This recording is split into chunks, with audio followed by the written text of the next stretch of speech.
Right, welcome back everyone. Today we're diving into something that's captivated a lot of people's imagination, and honestly, a lot of their wallets too. Bitcoin mining.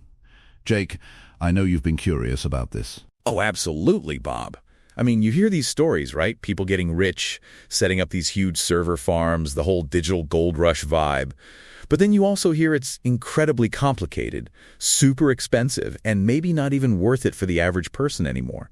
I just want to understand what's actually going on under the hood. Exactly, and that's what we're here to do. Let's peel back the layers. First, let's clear up a common misconception. When we say mining Bitcoin, we're not actually digging for anything in the traditional sense. It's not like gold mining where you're sifting through dirt. Right, I get that much. It's digital. But what is it then? Think of it this way. Bitcoin is a decentralized network. There's no central bank, no single authority managing it. So, how do we make sure everyone agrees on who owns what Bitcoin and that transactions are legitimate? That's where miners come in.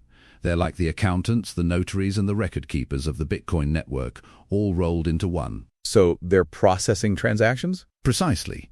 When you send Bitcoin to someone, that transaction gets broadcast to the network. Miners gather up a bunch of these pending transactions into what's called a block. Their job is then to verify these transactions, make sure no one's trying to spend the same Bitcoin twice, that sort of thing, and then solve a really tough computational puzzle. A computational puzzle?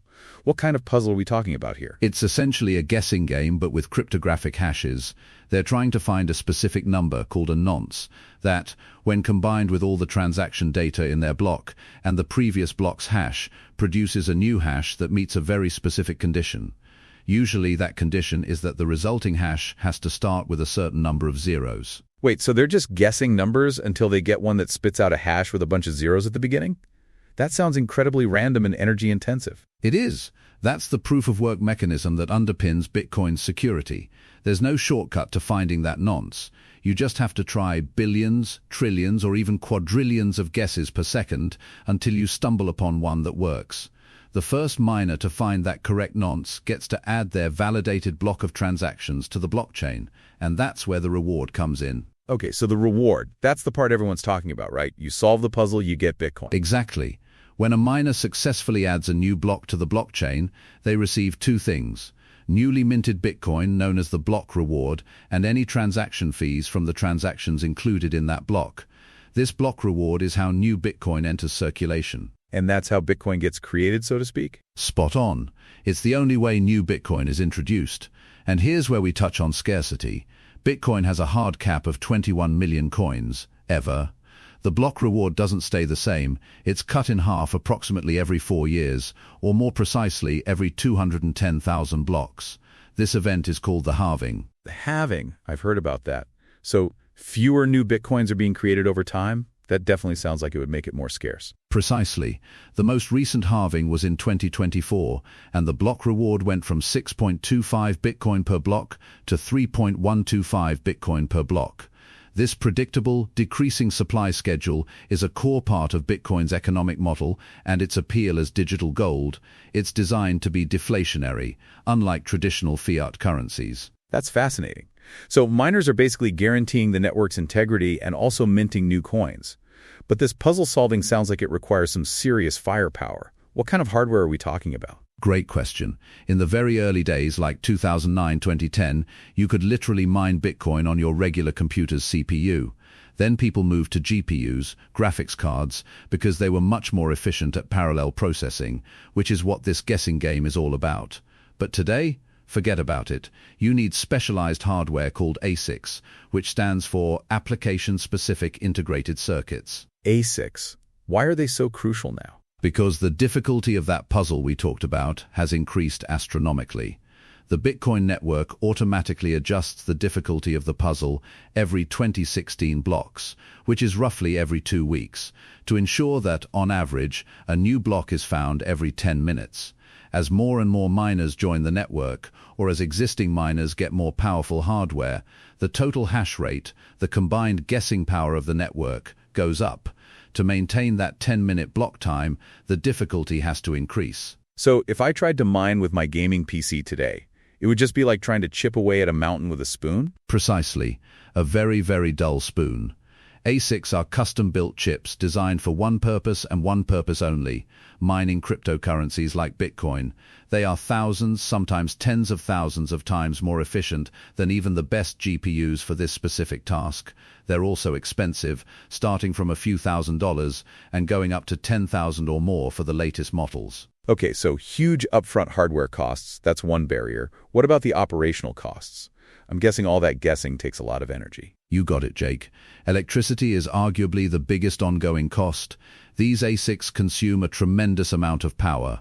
We're talking about devices that, individually, can draw as much power as a space heater or a small air conditioner, and you'd need many of them to be competitive. So if you're not in a region with incredibly cheap electricity, you're pretty much out of luck, even if you can afford the hardware. That's exactly right. Many large-scale mining operations are located in places like Texas, Paraguay, Iceland, or parts of China where there's abundant, often renewable, and very cheap electricity.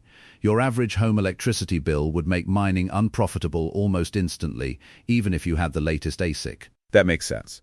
So high upfront cost for specialized hardware, and then massive ongoing electricity costs. It's becoming clearer why anyone can't just jump in anymore. Add to that the noise and heat generated by these machines. They're incredibly loud, like industrial fans, and they produce a lot of heat, which requires significant cooling infrastructure, so you can't just stick an ASIC in your bedroom closet. Right, so a dedicated space, proper ventilation, noise dampening. This is getting more involved than I thought.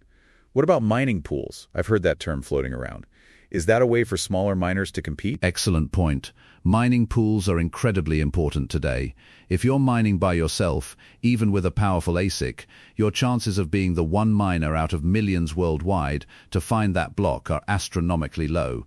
It's like buying a single lottery ticket every 10 minutes hoping to hit the jackpot. Okay, so what does a pool do then? A mining pool is essentially a group of miners who combine their computational power, their hash rate, to work together to find a block. When the pool successfully finds a block, the block reward and transaction fees are then distributed among all the participants in the pool, proportional to the amount of hashing power each contributed. This makes the rewards smaller for any individual miner, but much more consistent and predictable. Okay, so instead of a tiny chance at a huge reward once in a blue moon, it's a guaranteed tiny slice of a regular reward? That makes a lot more sense for profitability. Exactly. For almost all individual miners, joining a pool is essential. Without it, you could run an ASIC for years and never find a block on your own. Most pools also charge a small fee, typically 1 to 4%, for their service, which is a consideration. So even with a pool, profitability sounds like a tightrope walk. You've got the hardware cost, the electricity, the pool fees, and then you're at the mercy of the Bitcoin price, which fluctuates wildly, and the network difficulty, which only goes up. You've hit all the nail on the head there, Jake. Profitability is a dynamic equation. A sudden drop in Bitcoin's price or a surge in network difficulty as new, more powerful miners come online can quickly turn a profitable operation into a money pit. You really need to run the numbers constantly, factor in all these variables, and have a good understanding of the market. Okay, so the dream of casually mining Bitcoin in your basement for passive income is pretty much dead for 99% of people. It's a serious industrial scale operation now. For individual home mining, yes, largely, unless you have access to extremely cheap, ideally free electricity and can handle the noise and heat, it's very difficult to be profitable. This is why you see big, well-funded companies building massive data centers dedicated solely to mining. And how does all this, the mining, the difficulty, the halvings, ultimately enforce Bitcoin's scarcity? Is it just the limited supply? It's a combination of factors. The hard cap of 21 million bitcoins is foundational, but the mining process ensures that these bitcoins are released into circulation at a predictable, transparent, and progressively decreasing rate. The difficulty adjustment ensures that even if everyone suddenly decided to start mining, new bitcoins wouldn't just flood the market, because the difficulty would immediately skyrocket, making it harder to find blocks. And the halving events directly reduce the rate of new supply, making each newly minted Bitcoin relatively more valuable over time, assuming demand holds or increases. So the whole system works together to maintain that scarcity and predictability. It's pretty ingenious when you think about it. It really is. It's a self-regulating system designed to maintain its properties without human intervention, which is part of Bitcoin's core philosophy. All right, so for someone like me, who's been curious but doesn't have a spare warehouse and a power plant in their backyard, what's the practical advice if they're still thinking about getting involved in some way? Great question, Jake. For the average individual, directly buying Bitcoin on an exchange is almost certainly the most practical and cost-effective way to get involved. You get exposure to the asset without the massive capital expenditure, operational costs, or technical headaches of mining. That definitely sounds simpler. It is. Now, some people look into cloud mining, where you essentially rent hashing power from a large mining farm. On paper, it sounds appealing. No hardware to buy, no electricity bills to worry about. But, and this is a huge but, cloud mining is rife with scams. Many operations are simply Ponzi schemes, or they offer contracts that are structured in such a way that you'll never make a profit. So extreme caution needed there. Absolutely. If you even consider cloud mining, you need to do exhaustive due diligence, research the company's reputation, check their financials if possible, and understand the contract terms inside and out. For most people, it's simply not worth the risk. So buy Bitcoin directly and be super skeptical about cloud mining. Any other practical advice? Yes, always educate yourself. Understand the risks involved in any crypto investment. Never invest more than you can afford to lose. And don't get swept up in the get-rich-quick narratives. Bitcoin, like any asset, has its ups and downs. Mining, as we've discussed, is a sophisticated, capital-intensive industry now. It's a world away from someone running a CPU on their laptop, hoping to mint some digital gold. That's a fantastic breakdown, Bob.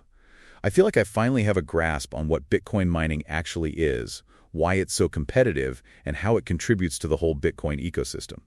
It's a lot more complex and, frankly, more industrial than I ever imagined. Glad we could shed some light on it, Jake. It's a cornerstone of Bitcoin's security and its economic model, but it's certainly not for the faint of heart or the casually curious anymore. For most listeners, understanding it is key, but participating directly is a whole different ballgame. Definitely. Thanks, Bob. And thank you everyone for joining us on this journey into the fascinating world of Bitcoin mining. Until next time, stay curious and stay informed.